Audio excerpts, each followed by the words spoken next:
সম্প্রতি আমরা আমাদের বাংলাদেশে আয়নাঘরের কথাও শুনেছি। তো আয়নাঘরে যাদেরকে টর্চার করা হয়েছে এরা যুদ্ধবন্দী, এরা তো কারাবন্দী, তাও অন্যায়ভাবে।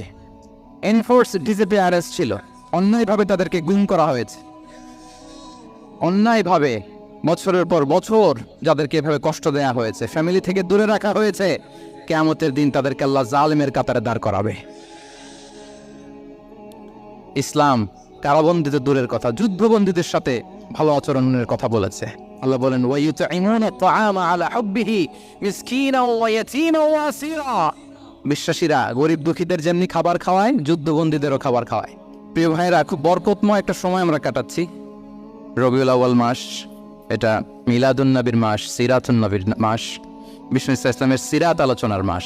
পুরো মাস জুড়ে আমরা বিষ্ণু ইসলামের সিরা আল আতেরা, বরকতময় সিরাত নিয়ে, মিলাদ নিয়ে আমরা আলোচনা করে থাকি।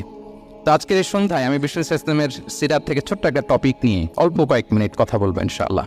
এবং আমি আশা রাখবো এখন যেমনি আপনারা ঠিক চুপচাপ নীরব হয়ে বসে আছেন মাগরিবের আজান পর্যন্ত, শেষ পর্যন্ত আপনারা ঠিক এভাবেই বসে আমাদেরকে সাহায্য করবেন, কোঅপারেশন করবেন। প্রিয় ভাইরা, যে টপিকটি আমি চুজ করেছি আপনাদের জন্য আজকের এই কনভেনশনে বা কনফারেন্সে, সেটা হচ্ছে আমাদের প্রিয় নবী বিশ্বনবী মুহাম্মদ রাসূলুল্লাহ সাল্লাল্লাহু আলাইহি ওয়াসাল্লামের আচরণ কেমন ছিল।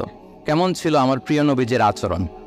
তিনি মানুষের সাথে কেমন আখলাকে, কেমন ব্যবহার তিনি করতেন, কেমন ডিলিংস করতেন, তার ইন্টারাকশনগুলো মানুষের সাথে কেমন ছিল, তার আচরণ কেমন ছিল, এই টপিকে আমরা কথা শুনবো।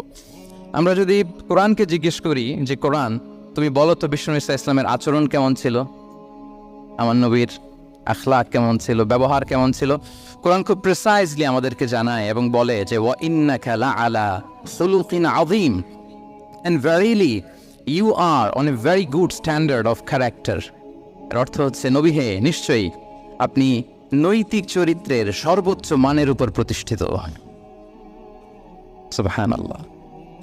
চারিত্রিক মাধুর্যতা, চারিত্রিক নির্মলতা, উন্নত চরিত্র, সর্বোত্তম চরিত্র বলতে আমরা যা বোঝাই তার সবটা দিয়ে আল্লাহ তাআলা বিষ্ণু ইসলামের চরিত্রকে নির্মাণ করেছেন। বিষ্ণু ইসলামের মাথার চুল থেকে পায়ের নখ পর্যন্ত একটা কলমের কালির ডট ফেলার ক্ষমতা বিশ্বের কারণে, ঠিক কিনা বলেন? এজন্য আল্লাহ বলছেন ওয়া ইন্নাকা লাআলা খুলুকিন আযীম, নৈতিক চরিত্রের সর্বোচ্চ স্ট্যাটাস, সর্বোচ্চ মানে আপনি নবী হে প্রতিষ্ঠিত। এবং তিনি বলতেন ওয়া ইন্নামা বুইসতু লিউতাম্মিমা মাকারিমাল আখলাক, আমি উত্তম আচরণের পূর্ণতা দান করার জন্য এই পৃথিবীতে এসেছি। উত্তম চরিত্রের পূর্ণতা দিতে, চারিত্রিক পূর্ণতা দিতে, বিশ্ববাসীকে উত্তম চরিত্র শিখাবার জন্য এই পৃথিবীতে এসেছি। বিষ্ণু ইসলামের চরিত্রের চাইতে সুন্দর চরিত্র এই পৃথিবীতে কারো কি হতে পারে? আমরা তো আমাদের নেতাদের চরিত্রের ব্যাপারে বলি আমার নেতার চরিত্র ফুলের মতো। আসলে কোথায় কি বলতে হবে এই সেন্সটাই আমাদের নাই। আল্লাহু আকবার। বিষ্ণু ইসলামের চরিত্রের ব্যাপারে স্বয়ং আল্লাহ তাআলা সার্টিফাই করেছেন। এবং আম্মা জান আয়েশা রাদিয়াল্লাহু তাআলা আনহাকে যখন জিজ্ঞেস করা হতো যে হে আম্মা, আপনি বলেন তো আমাদের নবীজির চরিত্র কেমন ছিল, কাইফা কানা খুলুকু রাসূলিল্লাহ, কেমন ছিল নবীর চরিত্র, সাহাবারা বড্ড আগ্রহ নিয়ে জিজ্ঞেস করতেন। আম্মা জান আয়েশা বলেছেন কানা খুলুকুহু আল কোরআন, বিষ্ণু ইসলামের চরিত্র ছিল কোরআনী চরিত্র। কোরআনে যা করতে বলা হয়েছে, যা করতে বারণ করা হয়েছে, তা প্র্যাকটিক্যালি বিশ্বনবীর জীবনে সেটা করে দেখানো হয়েছে। এবং তিনি বলতেন ইনদামা রাসূলুল্লাহ সাল্লাল্লাহু আলাইহি ওয়াসাল্লাম ইয়ামশি আলাল আরদ কাআন্নাল কুরআন ইয়ামশি আলাইহি, বিষ্ণু ইসলাম যখন রাস্তা দিয়ে হেঁটে যেতেন as if a living Quran is walking on the street, মনে হতো একটা জীবন্ত কোরআন রাস্তা দিয়ে হেঁটে যাচ্ছে। এত সুন্দর ছিল বিষ্ণু ইসলামের চরিত্র। উনি যে নিজেই উত্তম আচরণের ছিলেন তাই নয়, তিনি সর্বোত্তম আচরণ যেন আমরা অর্জন করি এটার ব্যাপারে গুরুত্ব আরোপ করেছেন। রাসূল সাল্লাল্লাহু আলাইহি ওয়াসাল্লামকে জিজ্ঞেস করা হলো নবী হে, কোন জিনিস মানুষকে সবচেয়ে বেশি আল্লাহ জান্নাতে প্রবেশ করাবে? সুইলা রাসূলুল্লাহ সাল্লাল্লাহু আলাইহি ওয়াসাল্লাম আন আকসারি মা ইউদখিলুন নাস আল জান্নাহ, জিজ্ঞেস করা হলো নবী কোন জিনিস মানুষকে বেশি জান্নাতে ঢুকাবে? বিষ্ণু বললেন তাকওয়াল্লাহ ওয়া হুসনুল খুলুক, এক হচ্ছে আল্লাহর ভয়, আরেক হচ্ছে সুন্দর আচরণ। সুবহানাল্লাহ। তাহলে এই হাদিস থেকে বুঝলাম যারা বেশি নামাজ পড়বে তারা বেশি জান্নাতে ঢুকবে নাকি? নামাজ পড়তে পড়তে যারা কপাল কালো করে ফেলছে এরা ঢুকবে না? যারা হজ করতে করতে বড় হাজী সাহেব হয়েছে, জিকির করতে করতে হাতে 3-4টা তাসবিহ রেখেছে, তাদের কথা বলা হয়েছে? এগুলো নিঃসন্দেহে অনেক বড় আমল, কিন্তু সবচাইতে বেশি জান্নাতে প্রবেশ করাবে যে আমল, বিষ্ণু বললেন, এক হচ্ছে আল্লাহর ভয়, আরেক হচ্ছে সর্বোত্তম আচরণ। প্রিয় ভাইরা, ইসলামের মেজাজটাকে চিনে নেন, ইসলামের এসেন্সটাকে বুঝে নেন। আমরা ভালো আচরণকে গুরুত্ব দিতে চাই না। অনেক নামাজি লোক দেখবেন নামাজ পড়তে পড়তে কপালে কালো দাগ ফেলে দিচ্ছে, বাসায় বউয়ের সাথে খারাপ আচরণ করে, খিটখিটে মেজাজের, প্রতিবেশীর সাথে শুধু ঝগড়া, কলিগদের সাথে ঝগড়া, মারামারি, দুঃসম্পর্ক, এরকম আছে না? নেই বলেন, আছে না? কিন্তু নামাজি, অনেকগুলো হাজি, একদিনও কোরআন তেলাওয়াত মিস হয় না, তো এত আবাদত করেও সে ইসলামের আসল এসেন্সটাকে ধরতে পারে নাই। বিষ্ণু বললেন, সবচেয়ে বেশি জান্নাতে প্রবেশ করাবে যে দুটি আমল, একটি হচ্ছে তাকওয়াল্লাহ, আল্লাহর ভয়, আরেকটি হচ্ছে উত্তম আচরণ, সর্বোত্তম আচরণ। তো আমরা যেন উত্তম আচরণের অধিকারী হই, আমার স্ত্রীর সাথে যেন ভালো আচরণ করি, প্রতিবেশীর সাথে যেন ভালো আচরণ করি, ছেলে মেয়েদের সাথে যেন আমাদের অ্যাটিটিউডটা ভালো থাকে, আচরণটা ভালো থাকে, কলিগের সাথে যেন ভালো থাকে। বিশ্বনবীর আচরণ যেমন ছিল তেমন আচরণ যেন আমরা গড়ে তুলতে পারি। আওয়াজ করে পড়ুন আমিন। সুনানে আবু দাউদের এক বর্ণনা বিষ্ণু ইসলাম বলেন, খুব চমৎকার একটি হাদিস, মনোযোগ দিয়ে শুনুন। তিনি বলেন, আনা যাইমুন বিবাইতিন ফি রাবাদিল জান্নাতি লিমান তারাকাল মিরাআ ওয়া ইন কানা মুহিক্কান। আমি ওই ব্যক্তিকে জান্নাতের আঙ্গিনায় একটা ঘরের গ্যারান্টি দেই যে ব্যক্তি তর্ক করার সময় নিজে হক এটা জেনেও সে তর্ক থামিয়ে দেয়। অনেক সময় হয় না, অনেকে পায়ে পাড়া দিয়ে ঝগড়া করতে আসে, এরকম আছে না নাই? আপনি চুপচাপ দেখবেন একটা বাজে কমেন্টস করতেছে, আবার কমেন্টের নিচে কমেন্ট, আবার গালি, হ্যাঁ আছে না এরকম? বিষ্ণু বলেন, নিজে হক এটা জানার পরেও আর যাতে তর্ক না বাড়ে, যে তর্ক থামিয়ে দেয় জান্নাতের আঙ্গিনায়, তাকে আমি একটা ঘরের গ্যারান্টি দেই। অবিবাইতিন ফি ওয়াসাতিল জান্নাতি লিমান তারাকাল কাযিবা ওয়া ইন কানা মাযিআন। আর ওই ব্যক্তিকে আমি জান্নাতের মাঝখানে একটা ঘরের গ্যারান্টি দেই যে ব্যক্তি কৌতুক করার সময়ও মিথ্যা পরিহার করে। করতেছে কৌতুক, ফান করতেছে আর কি, হি ইজ কিডিং, পান করে, কৌতুক করে, কিন্তু কৌতুকের সময়ও সে মিথ্যা বলে না।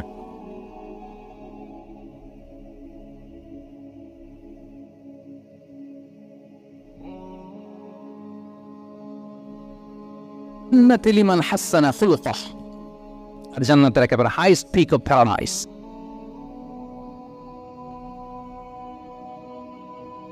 টিকে দেই যে তার আচরণটা সুন্দর করেছে।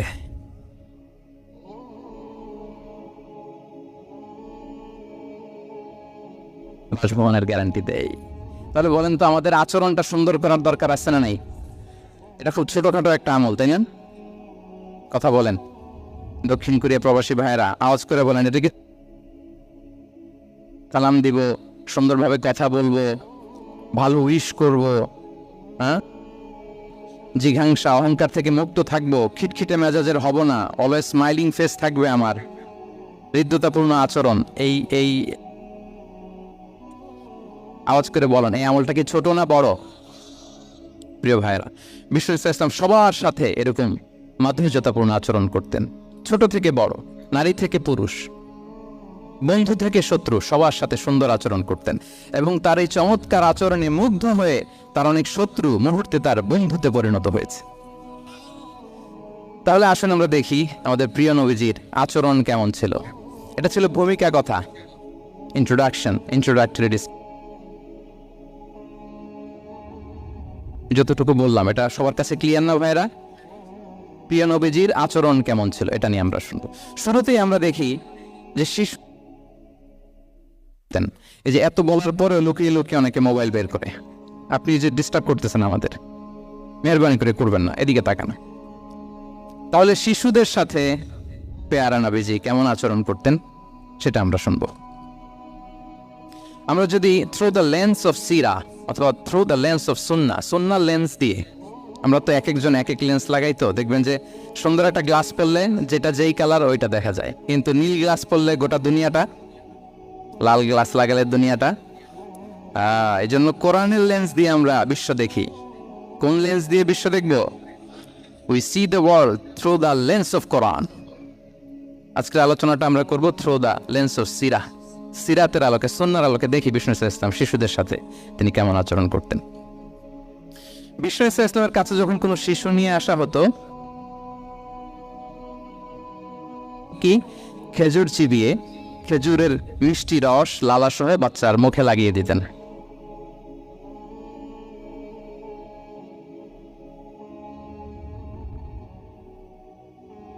খেজুর চিবিয়ে এর রসটা মুখে ঢুকিয়ে দিয়েছি, বারাকা জন্য আসতো ছোট্ট বাচ্চাদেরকে নিয়ে। মদিনায় যখন সাহাবারা হিজরত করলেন মক্কা থেকে, মুসলিমদের ঘরে সন্তান সন্ততি নাই, বাচ্চা কাচ্চা হয় না। ইহুদিরা টিটকারি করে, এই তো মুসলমানদের সন্তান নাই। সর্বপ্রথম যেই সন্তান হয়েছে তিনি হচ্ছেন আয়েশা রাদিয়াল্লাহু তাআলা আনহার বড় বোন আসমা বিনতে আবু বকরের ঘর উজাড় করে এক সন্তান এসেছে, পুত্র সন্তান, নাম হচ্ছে আব্দুল্লাহ। কি নাম? আব্দুল্লাহ ইবনে জুবাইর। তো আসমা আব্দুল্লাহকে করে নিয়ে বিষ্ণুনবীর কাছে আসলেন। বিষ্ণুনবী খেজুর চিবিয়ে ওনার লালা মিশ্রিত রস খেজুর সহ মুখে লাগিয়ে দিলেন। তো আসমা সবসময় গর্ব করে বলতেন যে আমার সন্তানের পাকস্থলীতে সর্বপ্রথম যেটা ঢুকেছে এটা হচ্ছে বিষ্ণুনবীর লালা মিশ্রিত খেজুরের রস। আল্লাহু আকবার।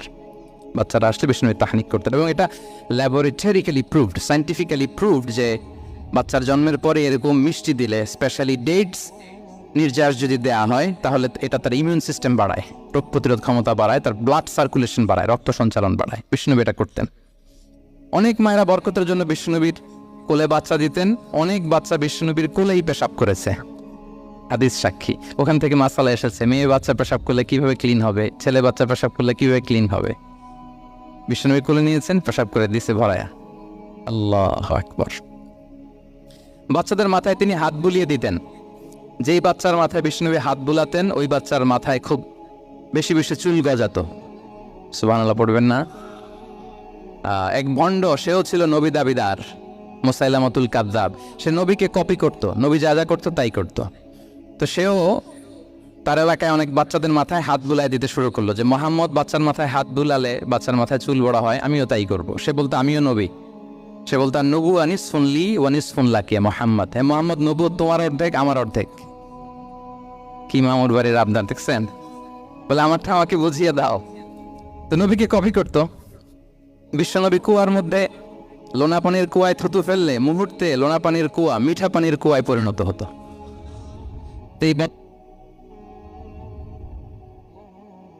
পানি ওটা মুহূর্তের মধ্যে লোনা পানির কুয়া হয়ে গেছে।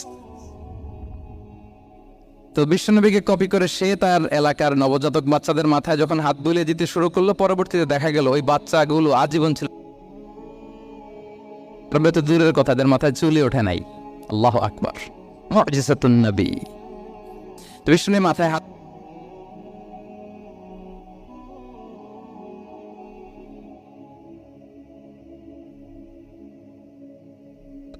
মাঝে মাঝে বাচ্চাদের সাথে মজা করতেন, তাদের সাথে খেলাধুলা করতেন। বাসায় শুবেন, ছেলেমেয়েদেরকে নিয়ে খেলতে নেমে যাবেন। শুধু বাচ্চাদের সাথে ফান করতেন এমন না,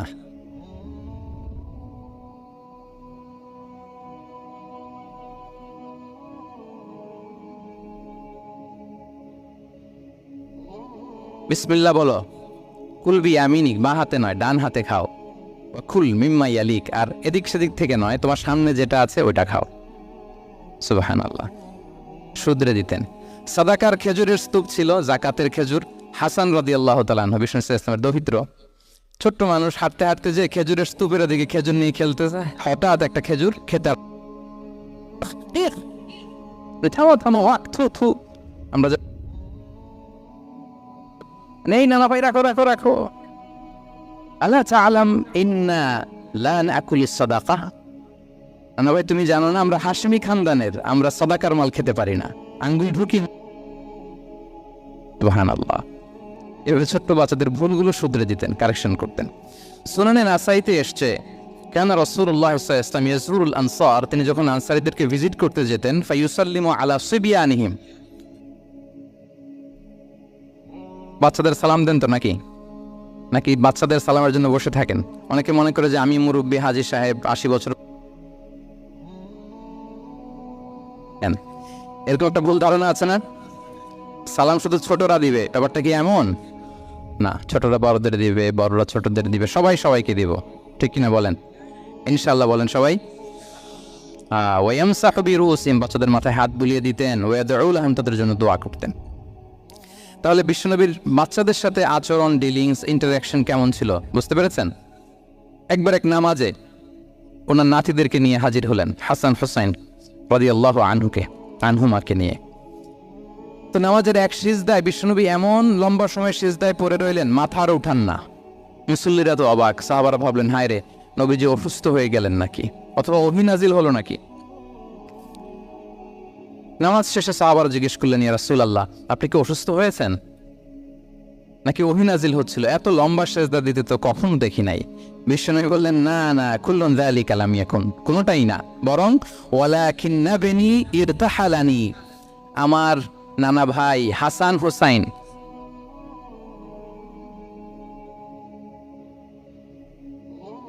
ইয়াকদিয়া হাজাতা, তাদের ডিস্টার্ব হবে, এজন্য সিজদায় পড়েছিলাম। যতক্ষণ তাদের পিঠে উঠে খেলতে মনে চেয়েছে, তারা সিজদা থেকে মাথা উঁচু করে দাঁড়িয়েছি। কি কনসিডারেশন ছিল! আল্লাহ বিহামদি। কিন্তু আমরা কাঁদে নিয়ে খেলবো তো দূরের কথা, আমরা অনেকে বাচ্চাদেরকে মসজিদে দেখলেই রেগে যাই, আছে না নাই? অনেক মুরব্বীরা আছে মসজিদে বাচ্চা দেখতে পারে না, দেখবেন খিটখিটে মেজাজের হয়ে যায়, রিয়্যাক্ট করে। আলহামদুলিল্লাহ গত অনেক বছর ধরে বাংলাদেশে এটা নিয়ে আমরা কন্টিনিউয়াসলি বলেছি যে না, শিশুদেরকে আপনারা মসজিদে আসলে ধমক দিবেন না, ভুল করলে, আওয়াজ করলে, চিৎকার করলেও তাদেরকে বকা দেওয়া যাবে? বলেন, আজকে যদিও বকা খেয়ে মসজিদ থেকে ফিরে যায়, আর কোনোদিন মসজিদের দিকে পা বাড়াবে? ও যাবে ক্লাবে, হ্যাঁ, ও যাবে গানের কনসার্টে, আর ফেরাতে পারবেন মসজিদে? আর আসবে না। খবরদার, আপনার একটা ধমকের কারণে মসজিদমুখী কোনো শিশু যেন অন্যদিকে না যায়। বুঝাবেন যে আব্বু, এটা আমাদের ইবাদত গাহ, পবিত্র জায়গা, এখানে দুষ্টামি করতে হয় না, আওয়াজ করতে হয় না, আল্লাহ তোমাকে অনেক গুনাহ দিবে। গুনার ভয় দেখালে কিন্তু বাচ্চারা দুষ্টামি করে না, দেখবেন, ঠিক কিনা বলেন? এই সেন্সটা তাদের আছে, এভাবে বুঝাবেন। মুসনাদে আহমদ একটা হাদিস এসছে, বিষ্ণু ইসলাম ওনার চাচাতো ভাইদেরকে নিয়ে দৌড় প্রতিযোগিতা করাতেন, লাইন ধরে দাঁড় করাতেন, আর বলতেন, মান সাবাকা ইলাইয়া ফালাহু কাদা ওয়া কাদা, সবাই দাঁড়াও, দেখি কে কার আগে আমাকে দৌড়ে ধরতে পারে, যে ধরতে পারবে তাকে পুরস্কার দেব। আল্লাহু আকবার। এবং বিশ্বনবীর এই কথা শুনে সবাই দৌড়ে যে বিশ্বনবীর ঘাড়ের উপর উঠতো, বুকের উপর উঠতো, ঝাঁপিয়ে পড়তো, বিশ্বনবী সবাইকে ধরে আগলে নিতেন, প্রত্যেকের গালে চুমু খেতেন, পড়েন সুবহানাল্লাহ। এই ছিল শিশুদের প্রতি বিষ্ণু ইসলামের আচরণ। তো আমরা এরকম আচরণ করি কিনা? আমাদের আচরণটা আমাদের বাচ্চা, আমাদের আত্মীয় স্বজনের ছোট ছেলে মেয়ে, আমরা কোথাও শিশুদেরকে যদি দেখি, আমরা তাদের সাথে কিভাবে আচরণ করি, একটু মিলিয়ে নিন, কার আচরণ কেমন, এরকম করেন কিনা। আমি আর জিজ্ঞেস করতে চাইলাম না, জাস্ট আস্ক ইউরসেলফ, নিজেকে জিজ্ঞেস করুন যে আমরা আমাদের বাচ্চাদের সাথে এরকম আচরণ করি কিনা। তাহলে প্রথম পয়েন্টটা ক্লিয়ার, শিশুদের সাথে বিষ্ণু ইসলামের কেমন আচরণ ছিল। এটা কি আপনাদের কাছে ক্লিয়ার হয়েছে প্রিয় ভাইরা? আপনাদের কষ্ট হচ্ছে না? হ্যাঁ, শেষ করে দিব, আরো কয়েক মিনিট শুনছি তো, ইনশাআল্লাহ পড়ুন সবাই। আচ্ছা, শিশুদের পাঠ শেষ, এবার দেখি বয়স্কদের সাথে, অ্যাডাল্টদের সাথে বিষ্ণু ইসলামের আচরণ কেমন ছিল, বড়দের সাথে কেমন আচরণ করতেন আমরা, আসুন দেখি। সাহাবারা তো সবচাইতে বেশি বিশ্বনবীর সঙ্গ পেয়েছেন, তাই না? বিশ্বনবীর সবচাইতে বেশি সঙ্গ পেয়েছেন কারা? আওয়াজ করে বলুন, ক্লাসের মতো, কারা? সাহাবারা সবচাইতে বেশি সঙ্গ পেয়েছে। তাদের সাথে কেমন আচরণ ছিল? যে আয়াতটি দিয়ে আমি শুরু করেছি, আল্লাহ বলেছেন, ফাবিমা রাহমাতিম মিনাল্লাহি লিনতা লাহুম ওয়ালাউ কুনতা ফাযযান গালিযাল কলবি লানফাদ্দু মিন হাওলিক। সাহাবারা বিশ্বনবীর এত ভালোবাসা পেয়েছেন, এত সুন্দর আচরণ পেয়েছেন, তারা বিশ্বনবীকে সবসময় আগলে রাখতে চাইতেন, ঘিরে থাকতে চাইতেন, তার সঙ্গ ছাড়তে চাইতেন না। পড়েন সুবহানাল্লাহ। সবসময় ঘিরে রাখতে চাইতেন। বাসায় ভালো লাগে না, বিশ্বনবীর কাছে চলে যেতেন। ওয়াইফের সাথে মনোমালিন্য, নবীর দরবারে চলে যেতেন। এমনকি কোনো সাহাবীর পেটে যদি ক্ষুধা লাগতো, ঘরে খাবার না থাকতো, তারা বিশ্বনবীর কাছে চলে যেতেন। তারা বলতেন, নবীর চেহারার দিকে তাকিয়ে থাকলেই আমাদের ক্ষুধা মিটে যেত। আগলে রাখতেন সবসময় বিষ্ণু ইসলামকে। আর সবসময় বিষ্ণু ইসলাম একটা স্মাইলিং ফেস নিয়ে তাদের সাথে কথা বলতেন, মুচকি হাসবেন। বিষ্ণু বলেন, তাবাসসুমুকা ফি ওয়াজহি আখিকা সাদাকা, your smile to your brother it's a charity. তোমার ভাইয়ের দিকে তাকিয়ে তুমি যে মুচকি হাসো, এটা সাদাকা দেওয়ার সওয়াব কামিয়ে ফেলো তুমি।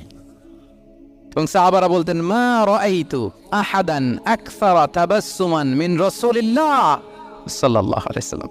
বিশ্বনবীর চাইতে বেশি কাউকে আমরা কোনোদিন মুচকি হাসি দিতে দেখিনি। মুচকি হাসেন তো আপনারা? তো গোমরা মুখ করে হাসেন, হাসেন, মুচকি হাসেন, হাসবেন। হাসতে পয়সা লাগে? হ্যাঁ, কত অন লাগে বলেন মুচকি হাসি দিতে? হ্যাঁ, আচ্ছা, লাগে। তোমরা করে রাখবো কেন? আমরা কি করব? মুচকি হাসবো। রাজি আছেন? দেখবেন যিনি মুচকি হাসে তাকে সবাই পছন্দ করে, আর যিনি গোমরা মুখ থাকে তারা দেখতে ভালো লাগে। আমার ভালো লাগে না, আপনাদের লাগে? লাগে? লাগে না, লাগে না। হাসি কিন্তু সংক্রামক, ইতিবাচক ভাবে সংক্রামক।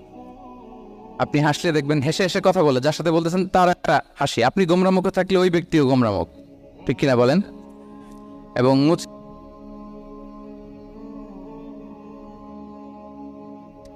মোবাইল বন্ধ করবেন। নিজে খুব দায়িত্বশীলতার সাথে উনি মুচকি হেসে হেসে ভিডিও করতেছে। প্রিয় ভাইয়েরা, দেখেন বিশ্বনবী সাল্লাল্লাহু আলাইহি ওয়াসাল্লাম কেমন কনসিডারেট ছিলেন। বিশ্বনবী যদি কারোর সাথে মুসাফা করতেন, ভাই একটু হাত মিলান তো, এই যে ওই লোক হাত সরানোর আগে বিশ্বনবী হাত সরাতেন না। যখন উনি হাতটা টান দিতেন তখন নবী হাত টান দিতেন।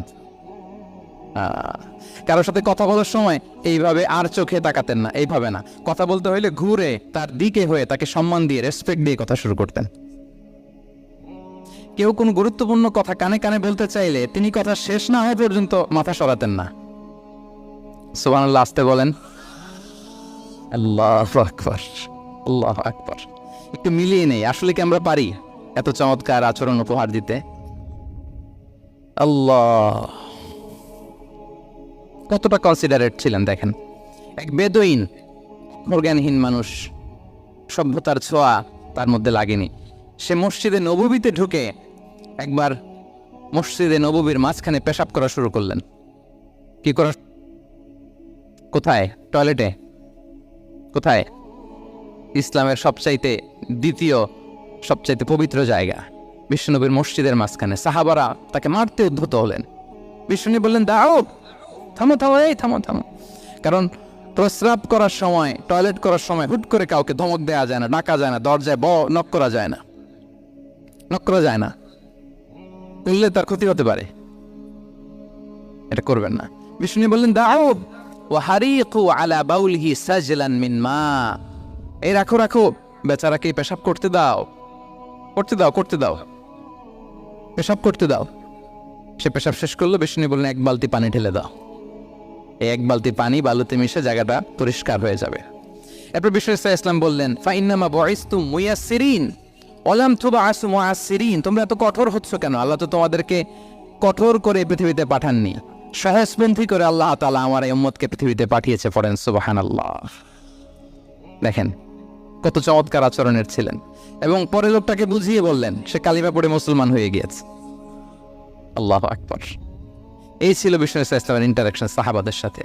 এবং সাহাবাদের জন্য তিনি দোয়া করতেন প্রাণ ভরে। প্রিয় ভাইরা, দোয়া চাওয়া, দোয়া করা দুটোই সুন্নাহ। প্রাণ ভরে তিনি সাহাবাদের জন্য দোয়া করেছেন।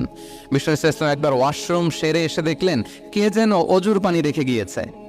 জিজ্ঞেস করলেন, কে রেখেছে? বলা হলো, আব্দুল্লাহ ইবনে আব্বাস রেখে, ছোট্ট আব্দুল্লাহ। বিষ্ণু ইসলাম খুশি হয়ে গেলেন, হায় রে, সে কিভাবে খেয়াল করলো? আমি এখন ওয়াশরুম থেকে আসলে তো আমার অজুর পানি লাগবে। খুশি হয়ে একটা দোয়া করলেন তার জন্য। তিনি বললেন, আল্লাহুম্মা ফাক্কিহহু ফিদ্দীন ওয়া আল্লিমহু তা'ওয়ীল। মানে হে আল্লাহ, আপনি তাকে দ্বীনের জ্ঞান দেন এবং কোরআনের ব্যাখ্যা তারে শিক্ষা দেন। বিশ্বনবীর এই দোয়া এমনভাবে কবুল হয়েছে, এই আব্দুল্লাহ ইবনে আব্বাস যত মুফাসসির পৃথিবীতে আসবে সকল মুফাসসিরদের সম্রাট হিসেবে আল্লাহ তাকে কবুল করেছেন। বিশ্বনবীর দোয়া তারা পেয়েছেন। উম্মে সুলাইম রাদিয়াল্লাহু তাআলা আনহা, আনাস রাদিয়াল্লাহু তাআলা আনহুকে নিয়ে আসলেন। বললেন, নবী হে, আপনি এসেছেন, আমরা যে এত খুশি মদিনাবাসী, সবাই দেখে আপনার হাতে কিছু না কিছু হাদিয়া দেয়। আমি কি দিব? কিছু দেয়ার নাই, কিছু দেয়ার নাই। আমি গরিব মানুষ, আমি আমার নার ছেঁড়া ধন, কলিজার টুকরা আনাস, আমার শিশু সন্তানটারাই আপনারে হাদিয়া দিয়ে দিলাম। খোয়াই দিমুকা আনাস। নবী হে, সে আপনার ছোট্ট কাজ করে দিবে। ও দো আল্লাহ আল্লাহ, আপনি তার জন্য একটা দোয়া করেন। বিশ্বনবী দোয়া করলেন। কি দোয়া করলেন?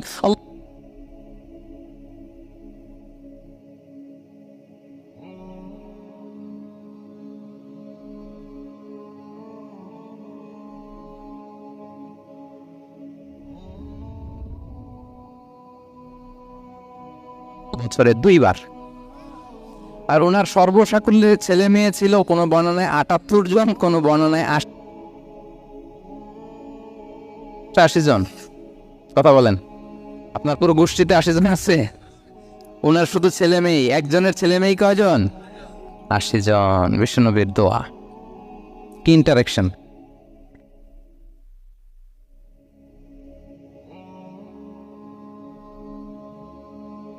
প্রশংসা করতেন।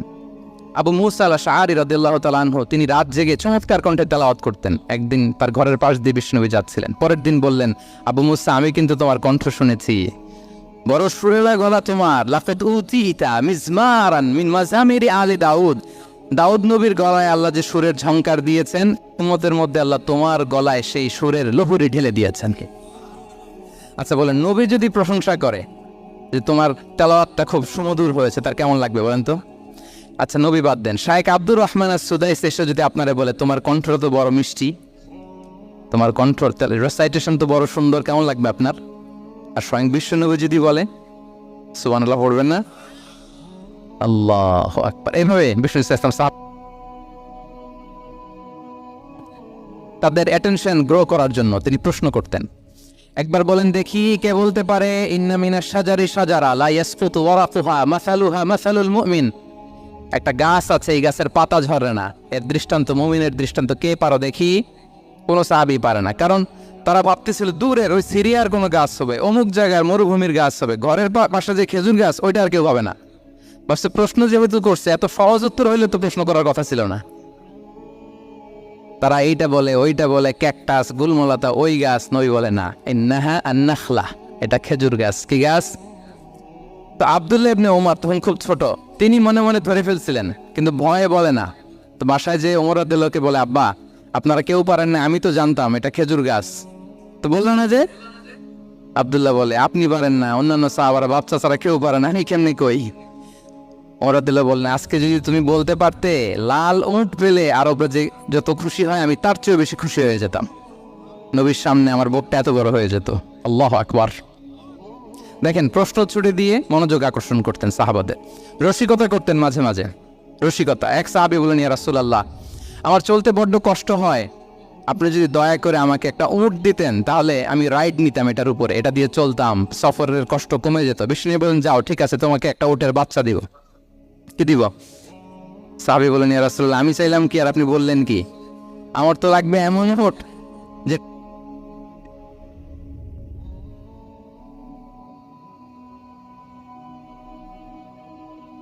তা। দেখেন কি রসিকতা, কি সেন্স অফ হিউমার! সুবহানাল্লাহ। সাহাবীদের সাথে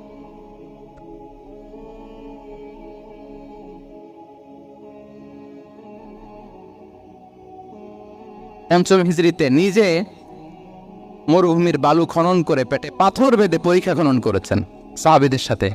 ট্রুলি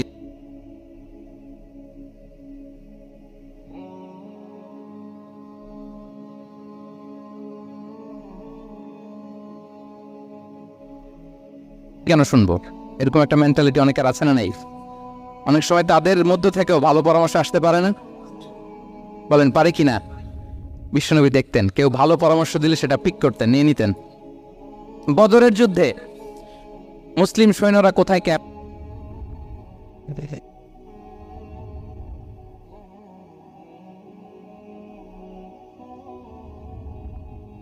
এই যে আপনি ক্যাম্প স্থাপন করলেন এখানে, এটা কি আল্লাহর আদেশে না আপনার ইচ্ছায়? নবী বললেন, আমার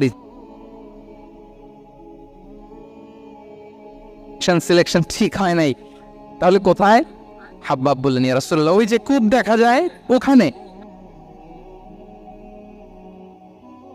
বলতেছে, আমরা ওখানে ব্যারিকেড দিয়ে রাখবো, পানি আমাদের কন্ট্রোলে থাকবে, কুরাইশরা পানির অভাবে যুদ্ধ ছাড়াই মরবে। আমরা কথা মেনে নিলেন, বলে যে না, আমি যে ডিসিশন দিয়েছি সৈন্যদের মধ্যে আবার ছড়িয়ে দাও, we should change our location.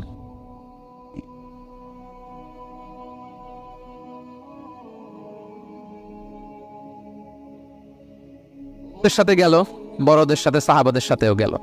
আপনারা উঠতেছেন কেন ভাইয়েরা? আসর পড়েন নাই? কাজা হয়ে যাবে নামাজের জন্য?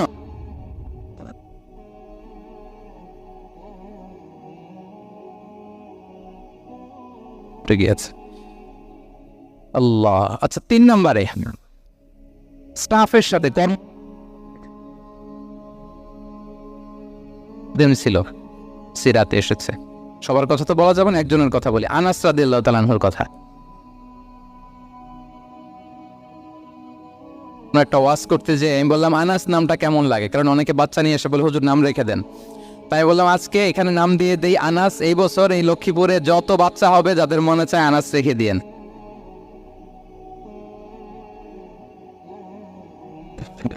অনেকে আমাকে জানাইছে ছেলের নাম কি আনাস। সালে আমাদের লক্ষ্মীপুরে এসে বলছিলেন, ওই কথা থেকে আমরা পেটে ছিল বাচ্চা, আনাস রাখবো। আনাস নামটা অনেক সুন্দর না? সাহাবাদের নামগুলো চুজ করে করে ছেলেদের নাম রাখবেন। উনি ছিলেন বিষ্ণু ইসলামের খাদেম। কোনদিন তিনি খাদেমকে মারধর করেন নাই, কোনদিন না। আমরা তো পান থেকে চুন খসলে বাংলাদেশে ওই যে লোহার খুঁটি গরম করে কাজের মেয়ের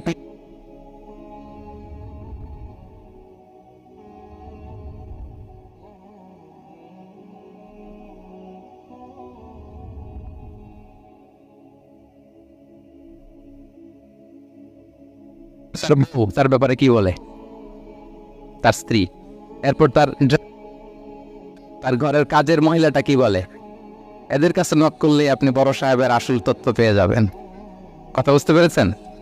আনাস রাদিয়াল্লাহু তাআলা আনহু বলেন, খাদিমতুন নবিয়্য 10 সিনিন ফামা ক্বালা লি উফ ফামা ক্বালা লি লিমা সানা'তা ওয়ালা লিমা লা সানা'তা। আমি 1 বছর 2 বছর নয়, 10 বছর বিশ্বনবীর খাদেম ছিলাম। আওয়াজ করে বলেন তো কয় বছর?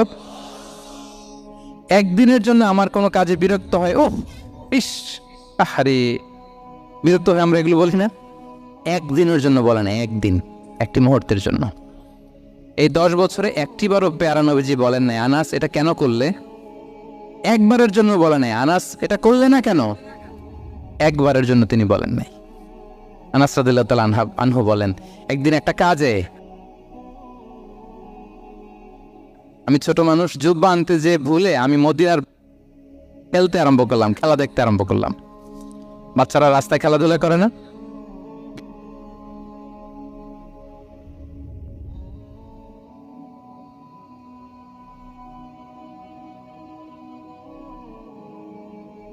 বিষ্ণু ভাবলেন হায় রে, আনাস মনে ভুলে গেছে, যাই নিজের কাজ নিজেই করে নিয়ে আস। বিষ্ণু বেরোলেন, বেরোই দেখে ওই তো আনাস, আমার আনাস বাচ্চাদের সাথে খেলা দেখতেছে। আমরা হইলে কি করতাম? আমরা হইলে কি মায়ের, ওই যে ডাইরেক্ট মায়ের। আল্লাহ, আজকে তোর একদিন কি আমার একদিন না? বিষ্ণুনবী গেলেন, তিনিও বাচ্চাদের সাথে খেলা দেখতে শুরু করলেন, কিছুই বললেন না, শুধু আলতো হাতে আনাসের পিঠে হাত রাখলেন, ঘাড়ে আলতো হাতে। বিষ্ণুনবীর হাতটা রেশমের চেয়েও সফট ছিল। হাত রাখলেন, হাত রাখাতে আনাস রাদিয়াল্লাহু তাআলা আনহু তিনি বললেন, আমি পিছনের দিকে তাকালাম, বিষ্ণুনবীর দিকে আমি তাকালাম, হঠাৎ করে দেখলাম যে বিষ্ণুনবী। তাকানোর পর আমি ভয় পেয়ে গেলাম, কিন্তু বিষ্ণু ইসলাম ধমকও দেয় নাই, কিরে আনাস তুই এখানে, এটাও বলে নাই। তাকালাম, তিনি একটা মুচকি হাসি দিলেন, বললেন আনাস তোমাকে না কাজে পাঠিয়েছিলাম, এখানে কেন? আনাস বলে রাসূলুল্লাহ ক্ষমা করে দেন, আমি যাচ্ছি। আনাস বলে বিশ্বনবীর সেদিনের মুচকি হাসির শাসন মরার আগের দিন পর্যন্ত আমার এই সোজা রাস্তায় রেখেছে। ভাইরা আমার, শাসন করতে জানলে পিট্টি দেয়া লাগে না, ধমক দেয়া লাগে না, মার দেয়া লাগে না। শাসন করতে জানলে একটা মুচকি হাসি দিয়ে শাসন করা যায়, ঠিক কিনা বলেন? তাহলে কর্মচারীর সাথে তার আচরণ কেমন ছিল আমরা জানলাম। এবার জানবো স্ত্রীর সাথে আচরণ। স্ত্রী যার সাথে আমার সম্পর্ক খুবই গভীর, খুবই মজবুত, তার সাথে কেমন আচরণ ছিল। সিরাতে অনেক কথা এসেছে, আমাদের সময় নেই, সংক্ষেপে বলি। স্ত্রীদের তিনি আগে সালাম দিতেন, মসজিদ থেকে ঘরে পৌঁছে দিতেন, ঘরের কাজে সহযোগিতা করতেন, উঠে ওঠার সময় হেল্প করতেন, মাঝে মাঝে স্ত্রীদের পরামর্শও নিতেন। আপনারা এগুলো করেন তো? করেন? এই যে আওয়াজ নাই, পেছনে কিন্তু ভাবিরা বসে আছে সবাই। উল্টা পাল্টা বললে এখানে উইকনেস আছে, খবর আছে আজকে। এগুলো করেন? করেন? করতে হবে, করতে হবে। বিশ্বনবী ইসলাম নিজ হাতে ঘরে উটের দুধ দহন করতেন, রুটি সেকা দিতেন, কাপড় সেলাই করতেন, এই কাজগুলো করতেন। এবং আম্মা জান আয়েশা রাদিয়াল্লাহু তাআলা আনহাকে এত ভালোবাসতেন, তিনি বলেন, আমি গোশত খেয়ে ওইটার হাড্ডিটা রেখে দিলে বিশ্বনবী আমার খাওয়া হাড্ডিটা নিয়ে আবার চষতে শুরু করতেন। আমি গ্লাসের যেখান দিয়ে পানি খেতাম, পেয়ালার খুঁজে খুঁজে বিশ্বনবী ওই জায়গায় ঠোঁট লাগিয়ে পানি খেতেন। মাইমুনা রাদিয়াল্লাহু তাআলা আনহা বলেন যে আমি আর বিশ্বনবী এক বালতি থেকে মগ দিয়ে পানি নিয়ে দুজনে গোসল করেছি। সুবহানাল্লাহ, একটু আসতে বলেন। আল্লাহু আকবার, কি চমৎকার আচরণ। এবং স্ত্রীদের নিয়ে তিনি সফর করতে বেরোতেন। একবার রাত্রিবেলা বিষ্ণু ইসলাম এবং আম্মা জান আয়েশা রাদিয়াল্লাহু তাআলা আনহা, বিষ্ণু বলেন চলো তো আমরা একটু দৌড় দেই, এক্সারসাইজ হয়ে যাবে। দুইজনে দৌড় দিলেন। তখন আম্মা জান আয়েশা রাদিয়াল্লাহু তাআলা আনহা একটু স্লিম ছিলেন, তো দৌড়ে বিশ্বনবী পিছিয়ে পড়ে গেলেন, আম্মা জান আয়েশা ফার্স্ট হয়ে গেলেন, আগে চলে গেলেন। বড্ড খুশি, উনি বিশ্বনবীকে হারিয়েছেন। আবার অনেক বছর পরে, তখন সময়ের ব্যবধানে আম্মা জান আয়েশা একটু হেলদি হয়ে গিয়েছেন, আগের মতো আর চিকন নেই। আবার বিশ্বনবী এক রাতে বললেন, আয়েশা চলো আজকেও একটু এক্সারসাইজ করে দৌড় দেই। দুজন মিলে দৌড় দিলেন। আজকে বিশ্বনবী আর আম্মা জান আয়েশাকে চান্স দেন নাই, তিনি জোরে দৌড়ে আম্মা জান আয়েশাকে রানার আপ করে দিলেন, উনি ফার্স্ট হয়ে গেলেন। এরপর কি বললেন জানেন? সুনান আবু দাউদের হাদিস, তিনি বললেন, ইয়া আয়েশা হাযিহি বিতিলকা সাবকা। দেখেন বিশ্বনবী মনে রাখছেন, নোটে রাখছেন। বিষ্ণু বলেন, আয়েশা ওই যে এত বছর আগে কোন এক রাতে মরুভূমিতে দৌড়ে আমাকে হারাইছিলা, আজকে ওইটার বদলা নিয়ে নিলাম। ঠিক আছে সবকা, ওইটার বিনিময়ে এটা। ওই দিন তুমি জিতছিলা, আজকে তোমার উপর আমি জিতে গেলাম। আল্লাহু আকবার, কি হৃদ্যতা ছিল, কি সম্পর্ক ছিল স্ত্রীর সাথে। তাই বলে মনে করবেন না যে কোনো মনোমালিন্য হতো না, হতো। মানবিক যে ব্যাপারগুলো, মাঝামাঝি একটু ছোটখাটো মিষ্টি ঝগড়া, একটু মনোমালিন্য, এটাও হতো। এবং বিশ্বনবী এটাও টের পেতেন। তিনি বলতেন, আয়েশা ইন্নী লা আ'লামু ইযা কুনতি আলাইয়া গাদবা ওয়া ইযা কুনতি আলাইয়া রাদিয়া। আয়েশা, কখন তুমি আমার উপর রেগে থাকো আর কখন খুশি থাকো, সবটাই কিন্তু আমি টের পাই। আম্মা জান আয়েশা অবাক হলেন, কি করে টের পান? বিশ্বনবী বলেন, যখন তুমি আমার উপর খুশি থাকো তখন দোয়ার সময় বলো লা ওয়া রাব্বি মুহাম্মদ, তুমি বলো হে মুহাম্মদের রব আল্লাহ, মদিনার উপর রহম করেন, আমাদেরকে ক্ষমা করেন। হে মুহাম্মদের রব, আমাদের ক্ষমা করেন, এইভাবে দোয়া করো। আর যখন তুমি রেগে থাকো তখন আমার নামটা মুখ দিয়ে নিতে চাও না, তখন তুমি দোয়াতে বলো লা ওয়া রাব্বি ইব্রাহিম, হে ইব্রাহিমের আল্লাহ, হে ইব্রাহিম নবীর খোদা, আমাদের মাফ করো। তখন কি আমার নাম নাও না, কৌশলে আমার নামটা বাদ দাও। আম্মা জান আয়েশা বলেন, ইয়া রাসূলুল্লাহ মা আহজুরু ইল্লা ইসমাক, নবী হে আমি তো আপনার নামটাই শুধু মুখ থেকে বাদ দেই, আমার হৃদয় থেকে তো কখনো আপনার বাদ দিতে পারি না। এটা ঠিক, তখন রেগে থাকি, আপনার নামটা মুখে নেই না, কিন্তু হৃদয় থেকে তো আপনাকে সরাতে পারি না। সুবহানাল্লাহ। এই ছিল বিষ্ণুর সাথে স্ত্রীদের সম্পর্ক। প্রিয় ভাইরা, আমরা যদি একটু দেখি প্রতিবেশীর সাথে কেমন আচরণ করতেন। নেইবার বিষ্ণু বলতেন, মান কানা ইউমিনু বিল্লাহি ওয়াল ইয়াউমিল আখিরি ফালইউকরিম দাইফাহ, যে আল্লাহ বিশ্বাস করে, আখিরাতে বিশ্বাস করে, সে যেন প্রতিবেশীকে সম্মান করে। এবং একবার আবু যার আল গিফারি রাদিয়াল্লাহু তাআলা আনহুকে বিষ্ণু ইসলাম বলেন, আবু যার ইযা তাবাখতা মারাকান ফাআকসির মাহ, হে আবু যার তুমি যদি কখনো ঝোল তরকারি রান্না করো, ঝোলের তরকারি খাইছেন? আপনাদের সাউথ কোরিয়াতে তো বিখ্যাত একটা ঝোলের তরকারি আছে, কি নাম যেন? মাছের ম্যাগি বাজা, মেয়ংটাও। আমরা একটা শব্দ শিখছিলাম, কি যেন বলে, খামসা হামনিদা। কয়েকটা শব্দ শিখাই দিচ্ছে ভাইরা আমাকে। তো এই যে নামটা বললাম, ঝোলের মধ্যে ট্যাংরা মাছ, শিং মাছ ঝোল দেয়া একটা তরকারি। তো আবু যার গিফারিকে বিষ্ণু ইসলাম বলেন, ইদা তাবাখতা মারাকান ফাকসির মা, হে আবু যার কখনো যদি ঝোলের তরকারি রান্না করো, একটু বেশি করে পানি দিও, যাতে করে তোমাদের পাশাপাশি তোমার প্রতিবেশীর সাথে একটু ঝোল শেয়ার করতে পারো। প্রতিবেশীকে এত গুরুত্ব দিতেন। তিনি বলতেন, লাইসাল মুমিন আল্লাযী ইয়াশবা ওয়া জারুহু জাইউন ইলা জামবে, সে মুমিন নয় যে পেট পুরে খায় আর তারা প্রতিবেশী না খেয়ে রাত যাপন করে, সে মুমিন নয়। দেখেন প্রতিবেশীকে কত গুরুত্ব তিনি দিয়েছেন। বিশ্বনবীর এক ইহুদি প্রতিবেশী ছিল। কোন ধর্মের?